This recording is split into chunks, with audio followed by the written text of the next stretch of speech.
word of advice. If you're having a fundraising auction event and you have more than about 250 people at your event, you're definitely going to want to consider having bid spotters. Now, your bid spotters, they're also called ringmen in the auction world, and these are a couple of extra auctioneers, and 90% of the time professional ringmen or professional bid spotters are auctioneers as well.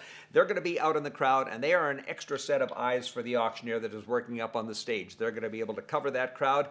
Ultimately, any live auction is going to come down to two bidders at the very end. Doesn't matter how many people are in the room, how many people are initially bidding on an item, it's going to come down to a final two people.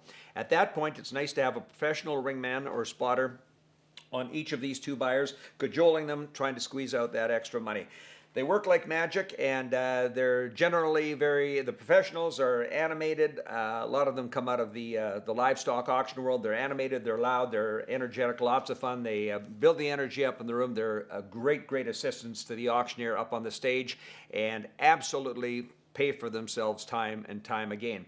The challenge with using volunteers as your bid spotters in the room, when they're volunteers, often they're just as new to auctions as the people in your crowd are. And auctions can sometimes be a little challenging for people to follow, especially if they haven't spent a lot of time around auctions. I always try and make my auction chant very audible and very plain and easy for people to understand, knowing that a lot of people in the room maybe have never even been to an auction. So the last thing you want to do is confuse them, never want to intimidate them.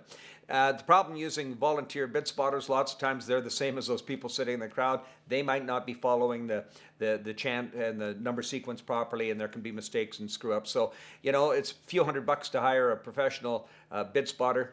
Good idea to get a couple of them. Like I say, if you have a larger event, they pay for themselves time and again.